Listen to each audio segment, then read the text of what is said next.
Before the video starts, can I just take a second to thank everybody? This channel celebrated its 2-year anniversary a couple days ago, and that's a big accomplishment. It sounds cheesy, but you all keep me motivated to continue with these videos each week, so without all your support, I doubt we would have made it here. Not with this amount of success anyway, but this channel is far from done. In fact, I want to take this opportunity to tell you about a new way you can impact the topics discussed on this channel. It's a new website, CompanyManIdeas.com. There's a link in the description. If you go there, you can submit ideas for future episodes and vote on ideas already submitted by others. I'll be using it as a tool to help ensure that the topics that I talk about are the topics that you want to hear about. Bookmark it and check back often, and I think this can become a cool part of the channel. Also related to the 2-year anniversary is this video. It was actually one of the first videos I ever created for this channel. I made it in June of 2017, and for whatever reason, never released it. I think it holds up. There's nothing outdated about the information, and I stand by all of it. So, to celebrate 2 years of the Company Man channel, here's the rare opportunity to see how the channel has evolved while watching some never before seen content. So thanks again everybody, and let's start the video with my initial first lame intro.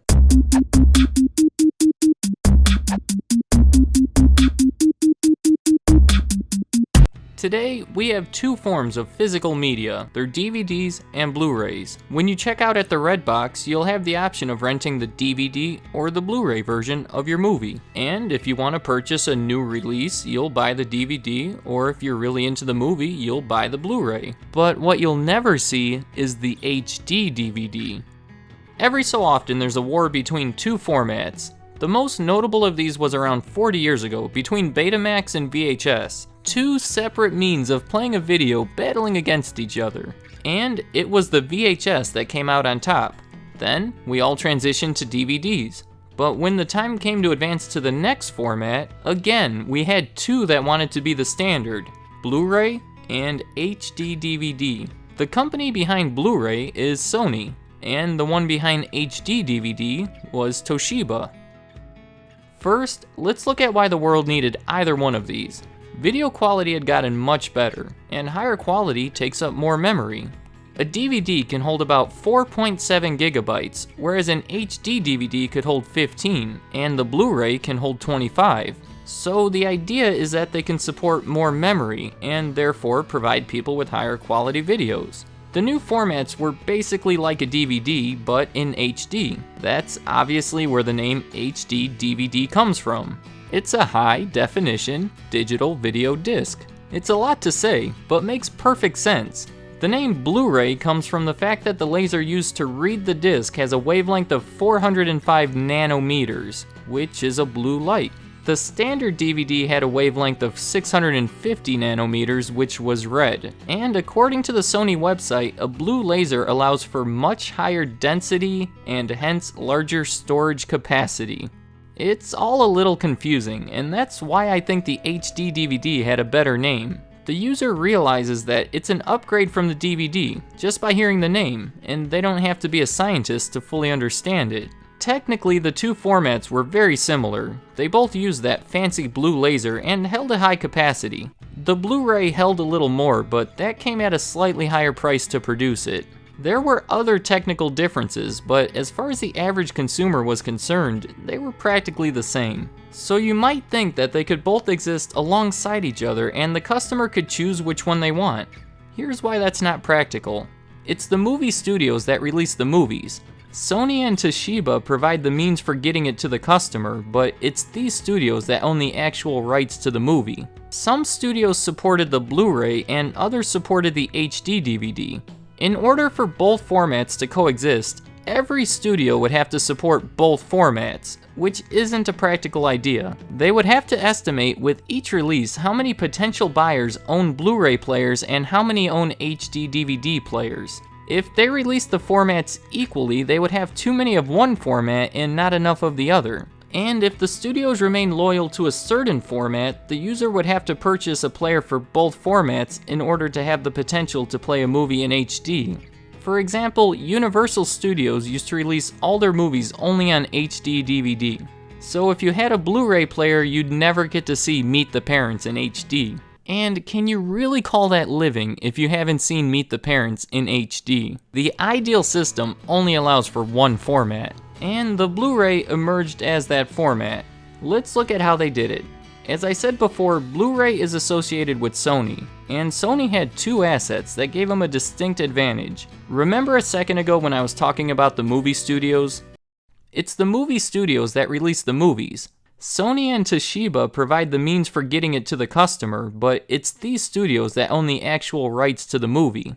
Well, there's 6 major studios. The studios can either pledge allegiance to a certain format or remain neutral. The goal of the entire format war was to get as many of these studios on your side as possible. And once you have all 6 of them, you've won. Here's the 6 studios: 20th Century Fox, Disney, Paramount, Universal, Warner Brothers, and Columbia, which was owned by Sony. This is why Sony had an inherent advantage in the war. The entire goal was to attract 6 studios, and Sony owned one of them, which puts one of the 6 on Sony's side automatically and makes it next to impossible for the HD DVD to attain all 6. From the beginning, they were fighting an uphill battle. The two formats were released 2 months apart from each other in 2006. At the launch, this was the landscape. Blu-rays were supported by Disney, Fox, and of course Columbia. HD DVDs were supported by only Universal, and Paramount and Warner Brothers were neutral, in that they supported both. The other asset Sony was able to use to their advantage was conveniently set to be released in November of the same year. The PlayStation 3. Sony releases a new PlayStation every 6 or 7 years, and the timing for this one couldn't have worked out better. Here we have a company that's trying to put Blu-ray players in people's homes that also has a product that they know is going to sell a ton of units and also plays discs. So they did the logical thing when they decided to make the PS3 a Blu-ray player. Now, all of a sudden, the millions of people who purchased a PS3 owned a Blu-ray player and were potential purchasers of Blu-ray discs. But it came at a cost. It was expensive for Sony to put this hardware in their PlayStation. So much so that they had to sell it at a much higher cost than their customers expected. It was more expensive than the Xbox 360 or a PS2 at its launch. And even with the hefty price tag, Sony was still losing money on each unit sold. It was Sony's attempt to throw a haymaker Toshiba's way. It didn't knock them out, but it hurt. Now, Microsoft was a supporter of the HD DVD and sold an add-on for the 360 that would allow the user to play them through the Xbox, but as you can imagine, the add-on didn't sell nearly as many units as the PS3. There were now many more people that owned a Blu-ray player than an HD DVD player, so it only made sense for the retailers to focus their sale efforts on the Blu-ray discs. In June of 2007, Blockbuster, who was still a big deal at the time, went exclusively to Blu-rays over HD DVDs. They had a period where they tested both formats in a select number of stores and just concluded that the Blu-ray rentals far exceeded the ones of HD DVDs. So much so that they determined it wasn't practical for them to hold on to the HD DVDs at all.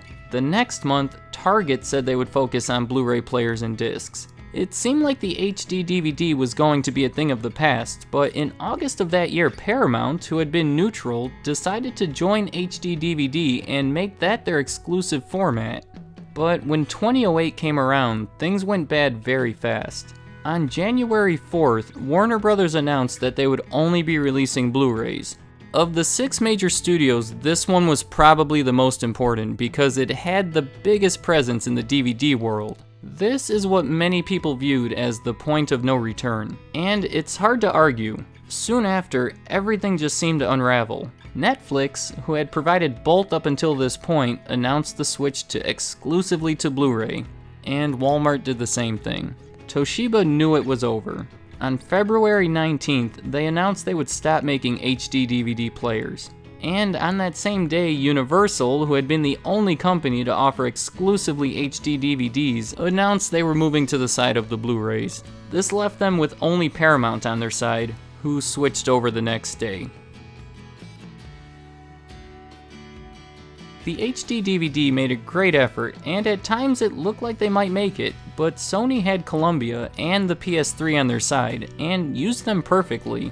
Was it worth it to lose so much money on the PS3 sales? It's hard to say.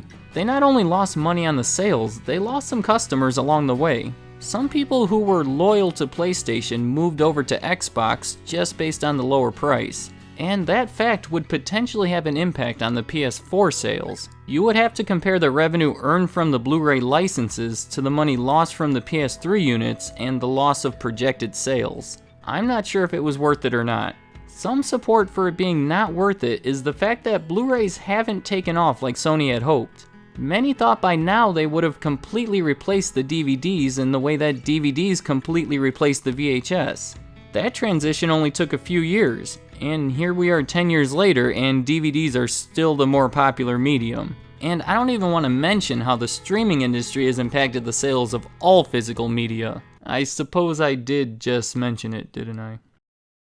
Unclear if it was worth it or not, but I'll bet they expected a greater return than they've received, and may have second-guessed doing it if they knew then what they know now. The success of the Blu-ray is an interesting story of how a business could use its different divisions to its advantage.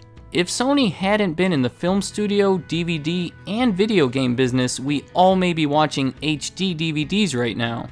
But Sony used their resources to their advantage, and were able to knock out a core competitor in what was essentially a war. A media war. And the failure of the HD DVD is an interesting story of failure. It's a media format that didn't make it to the 2-year mark. They were at a disadvantage from the beginning and just kept taking punches. At a certain point, Toshiba could have gotten up at the 8 count, but knew it was over and decided to stay down. But as much as a failure this may be for Toshiba, the real losers are the people who bought the HD DVD players and the Xbox add-ons.